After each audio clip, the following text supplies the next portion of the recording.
Ed and Lorraine Warren were undoubtedly the most famous paranormal investigators.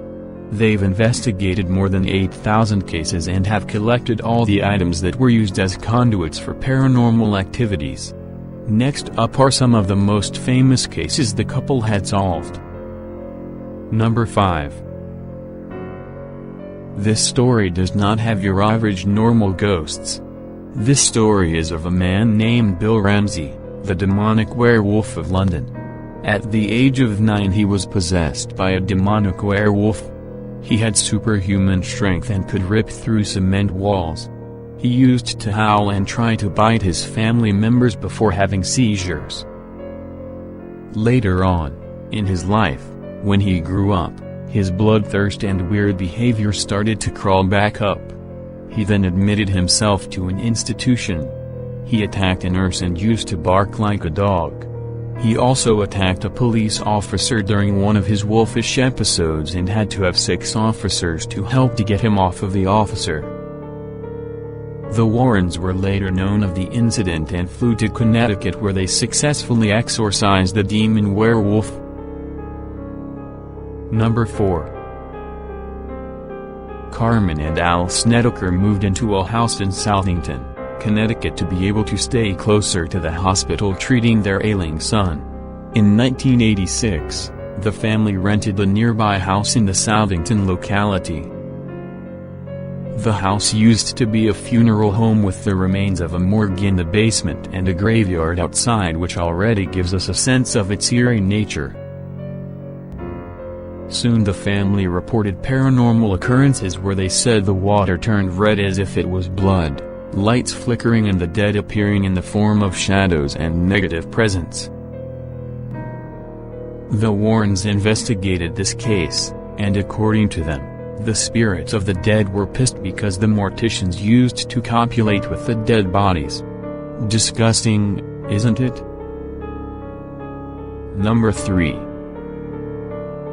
This incident took place in a quiet neighborhood in Amityville on November 13, 1974. On the cursed night of November 13, 1974, Ronald DeFeo shot and killed 6 members of his own family. It included his parents and his siblings. Later, the Lutz family moved into DeFeo's home, but it was probably the worst decision of their life. The family encountered paranormal activities inside this eerie home and called the Warrens to investigate this case and help them. The Lutz family soon moved out. The neighborhood families claimed that the Lutz family was lying and there was nothing paranormal as such at the place. But the Lutz family took a lie detector test, which they passed, proving that there was after all some creepy things happening around the place. Number 2.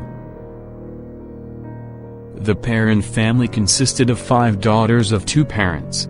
Unaware of the paranormal activity around and about the house, they noticed some unusual things happening to them. The spirits were gentle and friendly at first, but as time went on, they had picture frames falling off the walls, crucifixes tumbling over, and weird noises keeping them up at night. The true supernatural power was seen when the evil spirit of Bathsheba, a witch who used to live in the same house as she did. Word got around that she had stabbed a child in her care with a needle, though the crime was never confessed by her. She passed away when she hanged herself on a tree on the property sometime in the 19th century. She had possessed the mother of the children.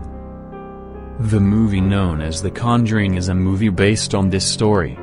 Though in the movie they show that they get rid of her spirit, in real life they never got rid of her spirit and the family had to eventually move out when they had enough financial support. Number 1. A 28-year-old woman named Donna received a doll as a present from her mother as she was obsessed with dolls. Not knowing what was within, she kept the doll with her. The doll started moving on her own, and changing positions automatically, written notes asking for help and more.